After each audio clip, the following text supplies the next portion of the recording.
Shalom, selamat pagi Jemaat Gereja Kristen Kalam Kudus Ambon. Kembali kita bertemu di pagi ini. Kiranya semua dalam keadaan sehat, sukacita, dan senyum selalu. Pagi ini kita akan merenungkan kebenaran firman Tuhan. Mari kita memulainya dalam doa. Bapa kami yang di surga, kami mengucap syukur ya Tuhan untuk kasih setia Tuhan yang terus memberkati kehidupan kami. Kami boleh menikmati hari ini itu semua berkat Tuhan. Bahkan berkat-berkat Tuhan sepanjang hari ini akan kami nikmati bersama dengan Tuhan. Kami akan diperlengkapi dengan kebenaran firman Tuhan. Biarlah hati kami terus mendekat kepada Tuhan. Datang merendahkan diri di hadapan Tuhan. Siap untuk mengikuti apa yang Tuhan mau untuk kami kerjakan sepanjang hari ini. Berkati hati setiap jemaat Tuhan supaya semakin dikuatkan, diteguhkan dalam iman percaya kepada Kristus. Inilah doa kami ya Bapa, di dalam nama Tuhan Yesus kami berdoa, kami mengucap syukur. Amin. Ya, jemaat yang terkasih, pagi ini saya memberikan tema kepuasan duniawi sering membuat kita merasa tidak membutuhkan Tuhan. Kita akan membaca kebenaran firman Tuhan dari Wahyu pasal yang ketiga ayat yang ke-17. LAI di sini memberikan judul kepada jemaat di Laodikia. Ayat yang ke-17, karena engkau berkata, aku kaya dan aku telah memperkayakan diriku dan aku tidak kekurangan apa-apa. Dan karena engkau tidak tahu bahwa engkau melarat dan malang, miskin, buta, dan telanjang. Demikian kebenaran firman Tuhan. Jemaat yang terkasih, kita hari ini mau belajar dari jemaat Laodikia. Jemaat Laodikia adalah jemaat yang terkenal dengan kekayaannya, terkenal dengan meninggikan budayanya, kebanggaan dirinya, dan kepuasan dirinya. Jemaat Laodikia merasa tidak membutuhkan orang lain, apalagi membutuhkan Tuhan. Karena apa? Karena mereka merasa semuanya sudah tercukupkan.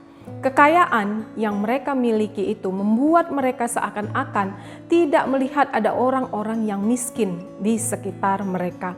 Dengan kekayaan yang mereka miliki, ternyata mereka telah menjadi jemaat yang suam-suam kuku. Tidak panas, juga tidak dingin. Nah, di hadapan Tuhan, jemaat ini ternyata adalah jemaat yang tadi disebutkan. Melarat, malang, miskin, buta, dan telanjang. Wow, luar biasa bukan? Ejekan Tuhan, sebutan Tuhan untuk jemaat yang suam-suam kuku ini.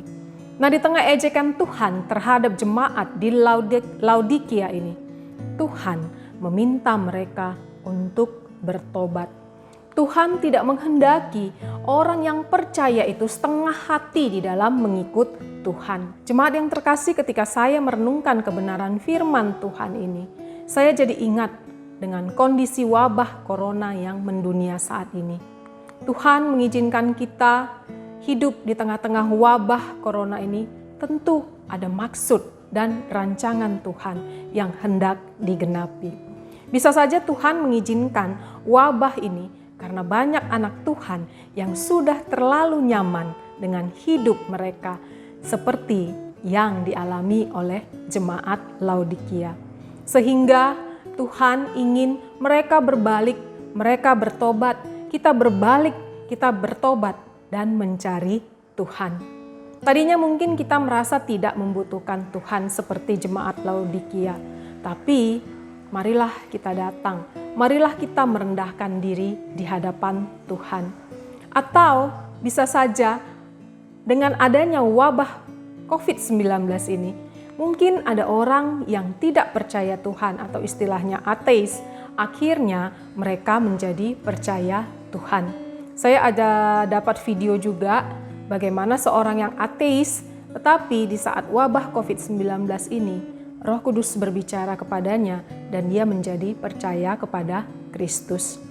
Nah, di tengah wabah COVID ini mungkin saja ada gereja yang mungkin keimanannya sama seperti jemaat Laodikia, suam-suam kuku, dan akhirnya menjadi jemaat yang rajin berdoa dan merendahkan diri di hadapan Tuhan. Banyak jemaat yang mungkin saat ini keimanannya dipulihkan. Yang tadinya suam-suam kuku menjadi jemaat yang dengan giat, dengan tekun mencari Tuhan yang kita sembah. Namun jangan sampai wabah COVID-19 ini justru membuat iman kita itu menjadi lemah, menjadi suam-suam kuku. Dengan pertanyaan-pertanyaan mengapa, dan mengapa. Mengapa kita tidak bisa beribadah ke gereja secara fisik? Mengapa kita tidak bisa bertemu dengan banyak orang? Jangan sampai mempertanyakan hal itu, kita juga jadi mempertanyakan kuasa Tuhan. Untuk itu, mari kita introspeksi diri kita. Apa yang mau Tuhan kita kerjakan di tengah wabah ini? Apakah Tuhan menegur kita secara pribadi? Apakah Tuhan mau kita mengakui dosa-dosa kita di hadapan Tuhan, supaya kita berbalik kepada Tuhan, supaya kita bertobat di hadapan Tuhan? Apakah Tuhan mau supaya kita menyadari bahwasanya sungguh Dia adalah Allah yang berdaulat atas dunia ini, atas wabah yang terjadi saat ini? Apakah Tuhan saat ini berbicara kepada setiap kita supaya kita semakin intim dan terus-menerus datang mencari Tuhan? Atau jangan-jangan di tengah wabah ini pun kita tetap merasa nyaman dengan hidup kita. Karena toh kita masih dicukupkan dalam segala sesuatu yang kita butuhkan, tabungan masih cukup untuk biaya hidup selama beberapa tahun. Dan akhirnya kita merasa kita tidak membutuhkan Tuhan. Kita merasa hidup kita dengan kenyamanan kita, dengan apa yang kita miliki, itu membuat kita tidak membutuhkan Tuhan. Nah, mungkin kalau ada ibu-ibu yang berkata, aduh, waktu untuk mendidik anak di sekolah online saja sudah cukup banyak. Gimana lagi mau membaca firman? Gimana lagi mau mengikuti ibadah online yang disediakan oleh gereja? Sudah capek, sudah lelah, tidak ada lagi waktu. Nah, atau mungkin yang lain, jemaat Tuhan ya sudah sibuk di kantor, sudah sibuk di toko. Gimana mau datang kepada Tuhan?